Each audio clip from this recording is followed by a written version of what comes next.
उसी बैर में भोले बाबा को निमंत्रण नहीं भेजा।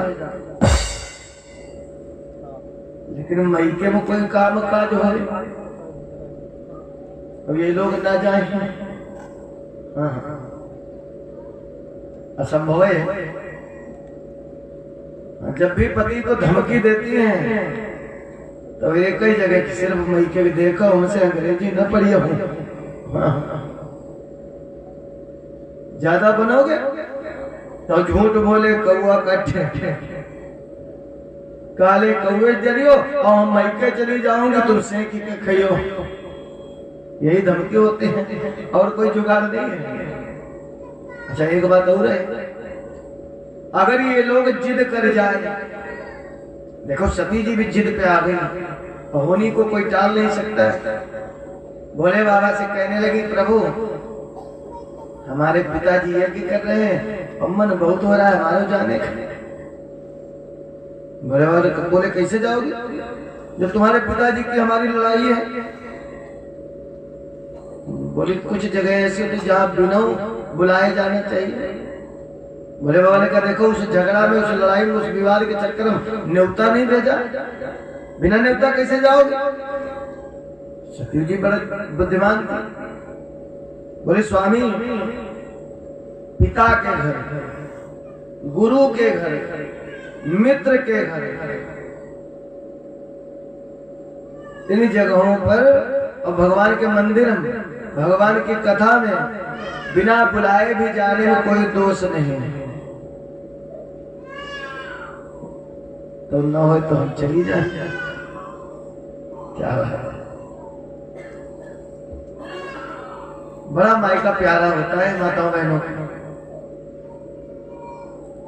और यहाँ सती जी की तो अब धीरे धीरे प्रार्थना जिद में बदल रही है। देखो भोले बाबा में जाएंगे जरूर, तुम्हारी नैवेद्य पत्र तो हमारी थोड़ा कोई दुश्मनी है, हम जाएंगे जरूर। तुम्हारी दुश्मनी है, तुम्हारी दुश्मनी चक्कर में काम अपना मैका छोड़ देंगे। कभी कभी होता है जैसे दामाद ने कलेवा पर सोने की चैन मांगी, ससुर ने ना करके दामाद को बेचैन कर दिया। बोला चैन नहीं दे पाएंगे। दामाद जी बेचैन हो गए, बोले हम ससुराले नहीं आएंगे जब तक चैन नहीं मिलेगी। तो जब बेचारे ससुर को चैन मिलती है तब वो चैन खरीद पाता है। भाई बिटिया के विवाह के बाद माता पिता को चैन नहीं मिलती है, साल 2 साल तो कर्ज चुकाने में लग जाते हैं। तो जब ससुर को चैन मिली तब ससुर ने चैन खरीदी और तब दामाद जी को चैन दिया, तब जाके बेचैनी कम पड़ी, तब दामाद जी आए। तो आज माता सती जिद पे अड़ गई, बोली हम जाएंगे जरूर। बताया तो उनकी जिद बड़ी विचित्र होती। एक बार एक पति पत्नी में झगड़ा हो गया किसी बात पर, जबकि कभी जीवन में लड़ाई झगड़ा नहीं हुआ था उनके बीच।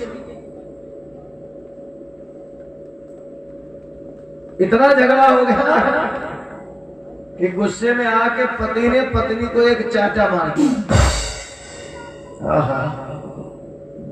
जो स्त्रियां रोज पति के द्वारा पीटी जाती है उन पर तो फर्क नहीं पड़ता है, लेकिन जिस पर पति ने कभी हाथ ना उठाया हो जीवन में, अब हाथ उठाए थे उसे ज्यादा कष्ट होता है।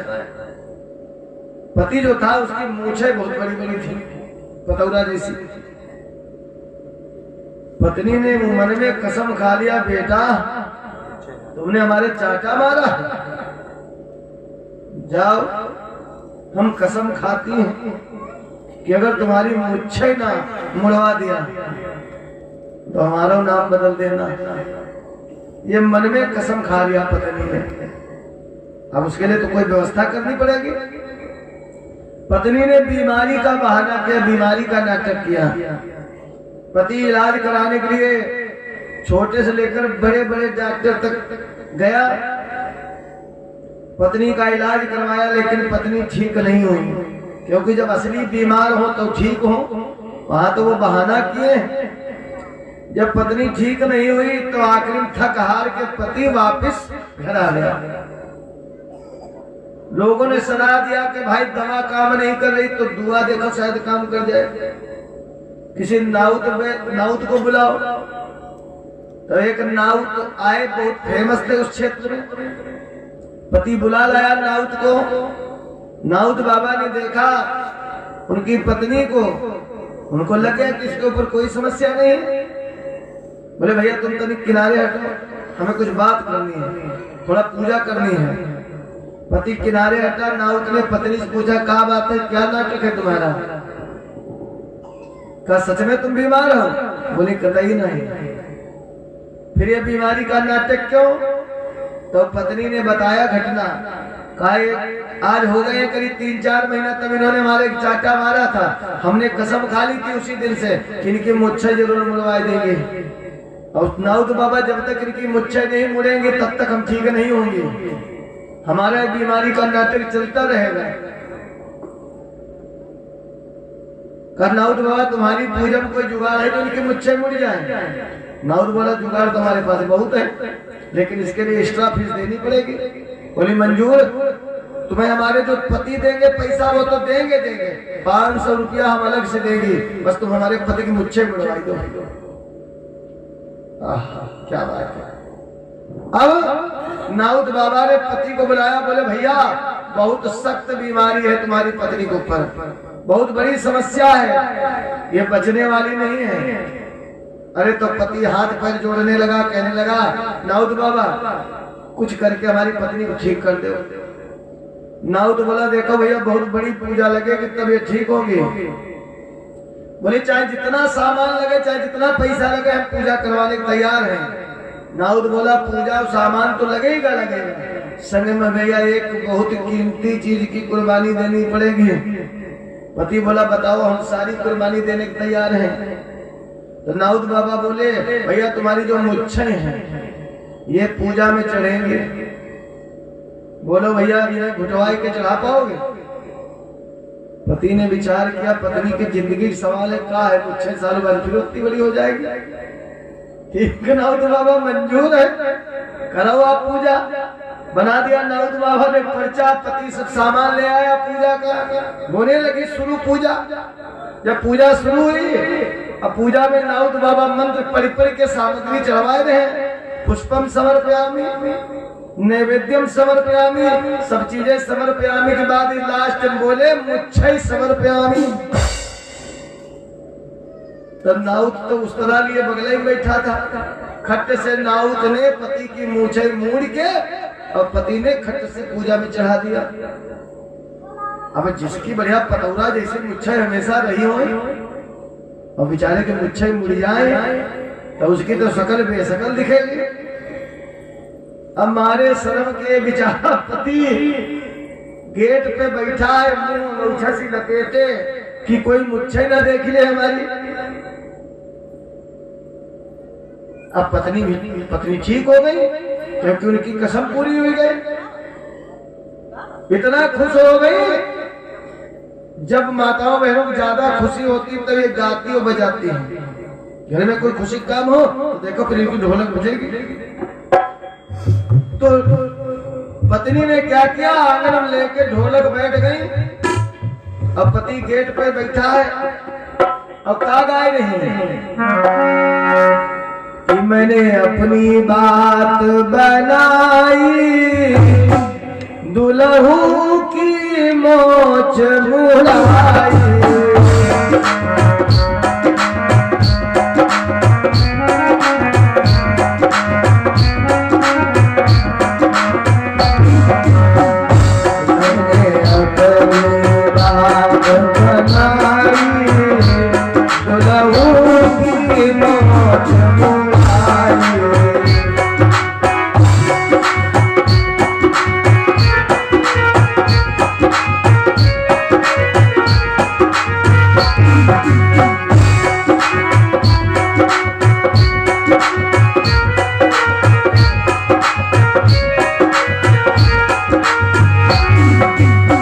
पत्नी अंदर गाय रही है बैठी कि मैंने अपनी बात बनाई, दुल्हू की मोछ मुड़ाई। अरे पति ने अब समझा ये राजनीति क्या थी। ये बीमारी का नाटक सिर्फ हमारी मुच्छों के लिए था, लेकिन पति था बहुत बुद्धिमान। वो तुरंत दरवाजे से चल दिया था, ससुराल नजदीक में थी। पहुंच गए अपने ससुराल। रास्ते में क्या किया कि नाई की दुकान मिली तो पति नाई की दुकान पे गया, बोला भैया हमारे सर के भी बाल साफ कर दे। मुझसे तो पहले चमती, सर के भी बाल मुड़वाई दिए। पहुंच गए ससुराल तो सास दरवाजे पर झाड़ू लगाई रही थी। देखा दामाद आए, लेकिन दामाद उस दिन कुछ विचित्र रूप में है, चंड मुंड बने। चलो खाली सर के बाल मुड़े होते कोई बात नहीं, मुच्छयू मुड़ी। सास एकदम, हाय भैया क्या कोई बात? बोले बात है नहीं लेकिन होने वाली है। तुम्हारी जो बिटिया है वो बचेंगी नहीं। अरे सास कहने लगी भैया क्या बात कर रहे हैं आप? कहा माता जी बहुत ज्यादा बीमार है, बहुत बड़ी समस्या है उनके ऊपर। ये तो धन्य है भला हो नाउत बाबा का जिन्होंने पूजा बताई है। तो बोली भैया फिर कराई जा रहा पूजा? तो दामाद बोला अम्मा पूजा हमने शुरू करा दी लेकिन पूरी नहीं हुई है। अरे कतई श्वास बंद थी उनकी। नाउत ने जब पूजा बताई कि सब बाल मुड़वाओ, सर के, मुच्छों के, दाढ़ी, तो हमने तो तुरंत मुड़वा दिया, तो तनी तनी श्वास वापस लौटी। अब अगर चाहती हो कि वो ठीक ठाक हो जाए तो नाउत ने बताया कि इनके मईके में जितने भी कैंडिडेट हैं, जितने पर्सन हैं, सब लोग बाल मुड़वावे, चाहे वो लेडीज हो, चाहे जेंट्स हो, चाहे बच्चे हो। सास ने सोचा बिटिया की जिंदगी का सवाल है, कहा जाओ नाई बुला लाओ। अब नाई आया, सबसे पहले सासू बैठ गई भिड़ी अपने बारे, कल भैया पहले हमारे मुंह तो हमारी बिटिया जल्दी बच जाए। अब सास बढ़िया मुरमिसनी मटकी से अपने बाल को नरम नरम बनाए थे। नाई ने एकदम मैदान चम कर दिया। अब पति से बोली क्या बात तुम खड़े खड़े मुंह काहे देख रहे हो, बैठो जल्दी। पति बैठ गया, यानी ससुर साहब वही चमाचम बिल्कुल प्लेटफार्म बन गए। लड़कन जी कहे भैया तुम क्या चाहती जिया मर जाए तुम्हारी बहन मर जाए? लड़का कहे ना अम्मा कतई ना मरे बहन। फिर बैठो लाइन से बैठो। तो सबसे आगे बड़कऊ बैठे, फिर मझले बैठे, फिर छोटकऊ बैठे। उन्होंने प्लेटफार्म चम बहुए कहने अच्छा तुम तो चाहती हो नंद मर जाए तुम्हारी, हर साल आवत कुछ ना कुछ देख पड़ती है। तो कोई तो बहुत दुखिया हेड एंड शोल्डर लगाए बाल ताजे किए थे बढ़िया। कोई बेचारी केस किंग लगाती थी, कोई डब शैम्पू लगाती थी, बढ़िया लगा लगा के मेहंदी बाल खूब काले कर रखे थे। सास ने कहा बैठो जल्दी, तुम्हें क्या मालूम बिटिया की जिंदगी की सवाल है। अब जज्बा था सास का, समय बेचारी बहुए बैठ गई लाइन से। 10 मिनट में नाई ने सबकी चांद बिल्कुल जुनैया जैसी, चंद्रमा जैसी बनाई दी। जितने पोता पोती रहे उनका तो पकड़ पकड़ जबरदस्ती बूढ़ा बटवा चम 12-15 लोग थे पूरे परिवार में। अब आगे आगे पति, पीछे पीछे ससुर सास, फिर वही के पीछे सारे, और सारे के पीछे सराजय, और सराजरी पीछे से भतीजे भतीजे। पूरी रेलगाड़ी कैसे डब्बा सब जुड़े। अब बोले हम चल रहे हैं आगे आगे, पीछे पीछे तुम लोग चलो, क्योंकि जब तुम्हारे सबके बाल मुड़े हुए हमारी पत्नी देखेगी तब वो जिंदा बचेगी, ठीक हो जाएगी। ये नाउत बाबा ने बताया है। कहीं चलो भैया, चल दी पूरी ट्रेन। अब वहां तो भजन चल ही रहे थे, गाना बजाना ढोलक बज रही थी कि मैंने अपनी बात बनाई, दुल्हू की मोछ मुड़ाई।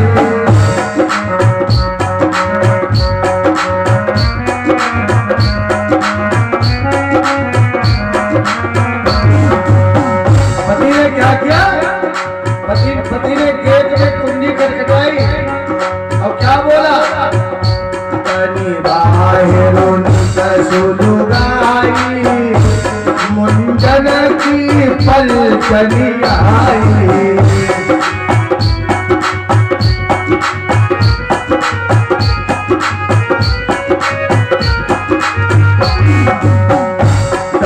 बाहरों में सुलगाई मुंजन की पलटनी आई।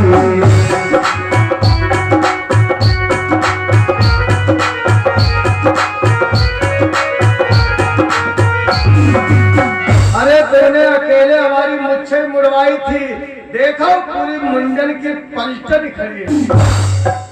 अब पत्नी निकली ढोलक वोलक छोड़ी गेट के बाहर देखी अम्मा का तुम्हें हाय लखनऊ वाली भौजी देख क्यों चमाचम जनैया बनी खड़ी। कंजे तो इलाहाबाद वाली भाभी तो ये सब का है। पति ने कहा ये सब मूछों का बदला है। तुमने अकेले हमारी मुच्छे मुड़वाई, तुमने पूरे खानदान को चमाचम करा दिया है। हमारी तो 6 महीने के अंदर तैयार हो जाएंगी, लेकिन तुम्हारी भौजी और अम्मा इनकी का दशा होगी। 4-6 साल तक हमें इतने बड़े बाल नहीं हो पाएंगे इनके। बोलिए सच्चिदानंद भगवान की। तो भैया इनकी जिद के आगे हैं, जो जिद कर लेती है वो पूरी करके रहती है। आज सती जी जिद किए हैं कि हमें मैके जाना है। समझ लिया भोले बाबा ने कि जिस भाभी के वश सती जी ने भगवान की परीक्षा ली थी, आज वही भाभी इन्हें मौत की ओर ले जा रही है। कि समझ लिया भवतब में नहीं किसी का हाथ, विदा किया शिव ने उन्हें देकर 2 गण साथ। भोले बाबा ने सती जी को 2 गण दे दिए और कहा जाओ इन्हें लेकर जाओ। माता सती अपने मायके पहुंची, तब बाकी जितनी इनकी बहनें थी सब बड़े जलवे में आई हैं, सब विमान से आई हैं। अब ये उसी डूढ़े नंदी बैल पर बैठ के पहुंच गए हैं, फटे हार। और सबसे ज्यादा कंपटीशन चाचा पता कौन इस्तेम होती है? बहनी बहनी। शादी के पहले ना है, शादी के बाद। और हमेशा याद रखना, जिनकी शादी नहीं हुई है, विनोद भैया कहाँ है? हमेशा साधु जो हो भाई, जहां से शादी वाले आवे तो पहले ये ध्यान रखना कि तुम्हारे जो साधु हैं वो ज्यादा पैसा वाले न हो, नहीं तो तुम्हारी पूरी जिंदगी परेशानी में कटेगी। पूछो कैसे? पता चला कि तुम्हारे जो बड़े वाले साधु हैं, अब वो तो भैया सरकारी नौकर, खट से हार पहना के ले आए। अब तुम्हारी पत्नी मंगलसूत्र खाली पहने खड़ी देख रहे, आई घर जब काम करते रहे वापस कहीं देखे जी जब बड़ी वाली रहे उनको हार देखे ना, बहुत डिजाइन पसंद आई उनका। अब कि ना हो जब पापा हम बनवाए थे।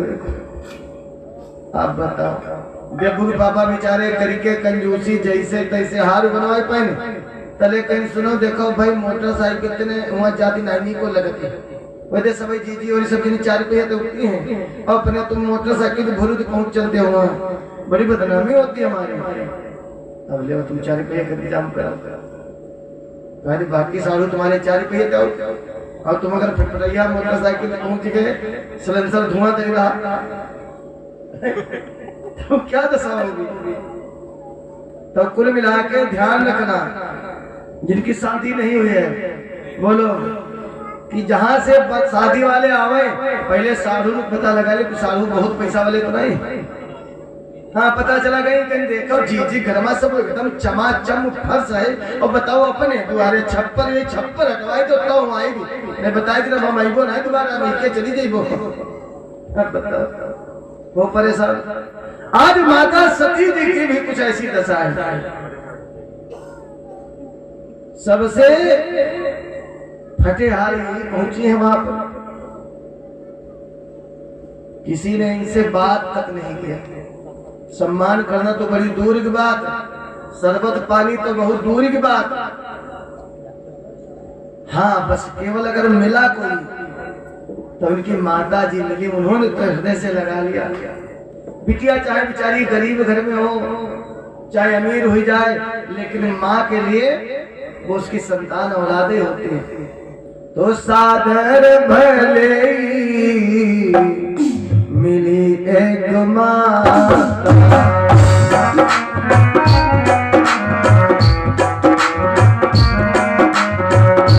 सादर भले मिली एक माता, सादर भले मिली एक माता, भगिनी मिली बहुत मुस्कान।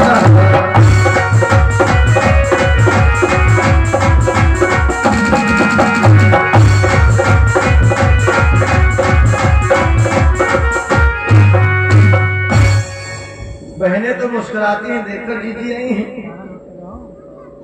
शुद्ध कपड़े तक नहीं है इनके पास, जलेड़ी भंगेड़ी ब्याही है। दक्ष जी ने तो बात तक नहीं की, उल्टा इन्हें देख के उन्हें और क्रोध आ गया। ऐसे तो हमने बुलाया भी नहीं, फिर भी आ गई।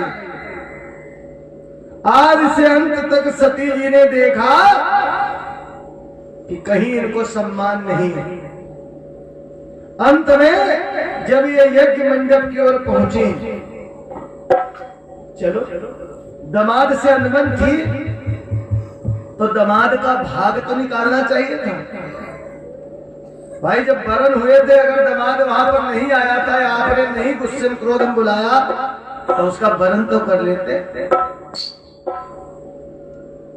भाई होता है जैसे जनेऊ वगैरह वगैरह, अगर मान्य ब्राह्मण आपका कोई अनुपस्थित है तो उसका वरण निकाल के रख दिया जाता है। माता सती जी ने देखा कि उस यज्ञ में भोले बाबा का कहीं स्थान नहीं है, बस अब बर्दाश्त नहीं होगा। ये हमारी भारत की माताओं बहनों में एक विशेषता होती है, ये अपने पति की चाहे अपने आप दुर्दशा कर जा रहे हैं, लेकिन दूसरे किसी हिम्मत नहीं जो इनके पति के बारे में कुछ कह ले। अपना चाहे जितो लतिया ले, कोई दिक्कत नहीं, चाहे रोज सवेरे संध्या ले, लेकिन अगर दूसरा कोई कहते भाई तुम्हारे पति बहुत बेकार है, हाँ बेकार है, तुम्हारे खुदे बेकार है, कहीं नदी और बड़ी बेकार है। दूसरा कोई पति का अपमान करेंगे, इनसे बर्दाश्त नहीं होगा। खुद चाहे जितो लड़ी ले, खुद चाहे रोज दाढ़ी मुच्छे खाए, कोई दिक्कत नहीं, दूसरा ना कोई कुछ कह ले। खुद चाहे पति से लड़ाई कहे तुम कुछ कमा नहीं पाते हो, कुछ करते नहीं, बैठे रहते हो, लेकिन जब मैके में जाए अगर कोई कह दे के तुम्हारे स्वामी जी कुछ करते नहीं, कहा हाँ नहीं करते, तो ज्ञान है उन्हें, कोई काम करते तुरंत मुनाफा मुनाफा होता है उनको, बहुत पैसा कमाते हैं, कोई चीज हमारे घर में कमी ना आए, और वैसे चाहे रोज लड़ते हैं।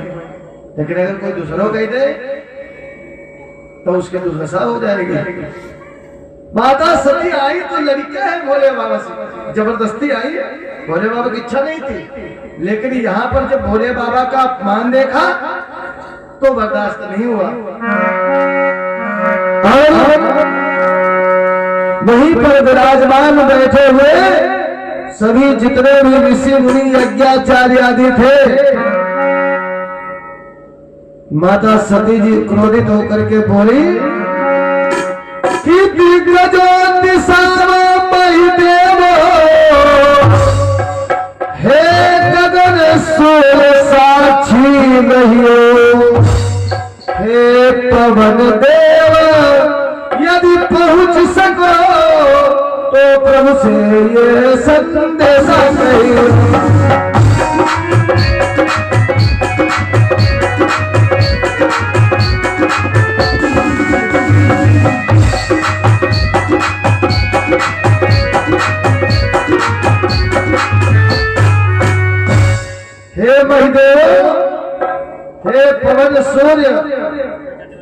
हे दिग्गजों के साओ, तुम सब साक्षी हो, और पवन देव यदि पहुंच सको तो मेरे स्वामी से संदेशा कह देना जाके कि श्री अनल देव की गोदी में या सती सत्य पर जाती है, बाप के कुटिल अन्यायों पर बेटी बलिदान चढ़ाती है।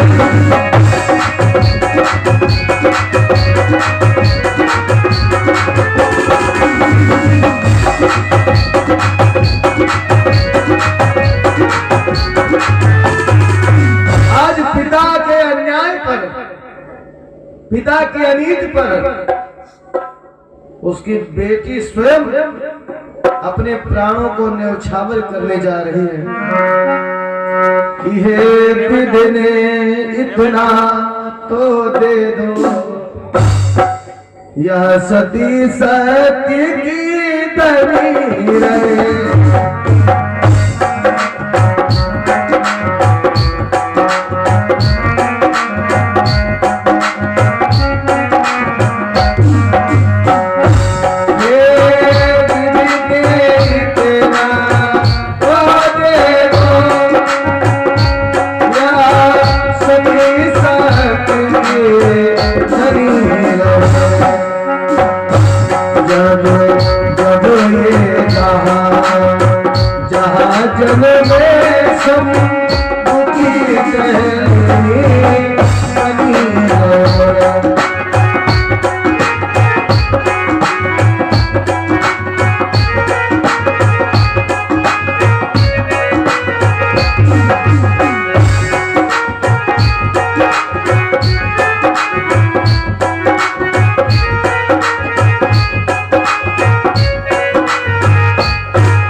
हे विधना, जब भी जहां भी कहीं भी मेरा जन्म हो तो इतनी कृपा बनाए रखना कि हमें पति के रूप में हमारे भूत भावन भोलेनाथ ही मिले। इतना कहकर माता जी ने अपनी योग शक्ति के द्वारा अग्निदेव को प्रकट किया कि ऐसे कहीं योग अग्नि तन जा रहा कि उखड़े हुए भी सब अभी कर दिखा चले, खिंच जाए अगर रक्त से उद्यान हमारा। आज माता जी धीरे धीरे शांति की ओर जाती हैं कि सती हुई इस बात से पाप परो निधि पार, कह नीरज आनंद से जय प्रभु शंभुदार। इस प्रकार माता सती ने अपने शरीर को जला करके भस्म कर लिया। जो शिवगण सती जी के साथ में आए थे उन्होंने अपनी माता सती जी के इस स्थिति, इस रूप को देखकर उपद्रव किया तो भृगु मुनि ने कृत्या नाम की राक्षसी को प्रकट कर दिया, जिस राक्षसी ने शिव गणों को मारकर भगा दिया। रोते हुए शिवगण भोले बाबा के पास पहुंचे। भोले बाबा ने वीरभद्र को प्रकट किया, जिन वीरभद्र ने जाकर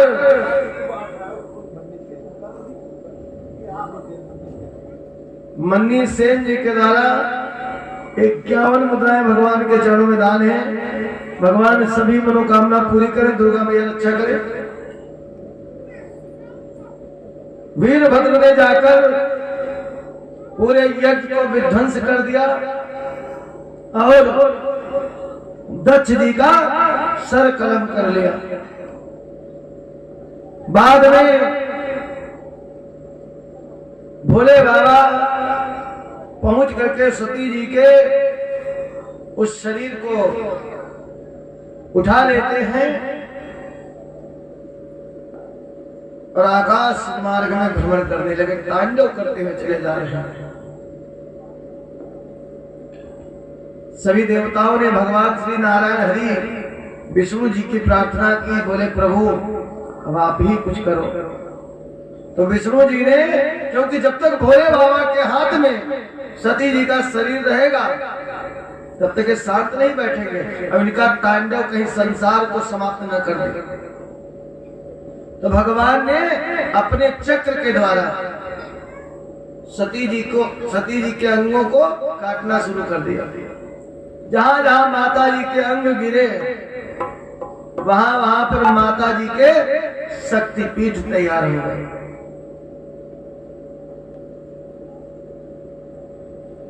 इधर कुछ दिन के बाद वही माता सती जी का अवतार महाराज हिमांचल जी के यहां होता है, जिनका नाम उमा पड़ा। और हिमांचल जी को बड़ा आनंद देती हैं। एक दिन हिमांचल जी के यहां नारद बाबा पहुंचे। नारद बाबा के सामने उमा को लाई तो नारद बाबा ने कहा, इस बेटी को तीनों लोकों में जो पूजा जाए ऐसे पति मिलेगा इसको। लेकिन याद रहे ये किसी अवधूत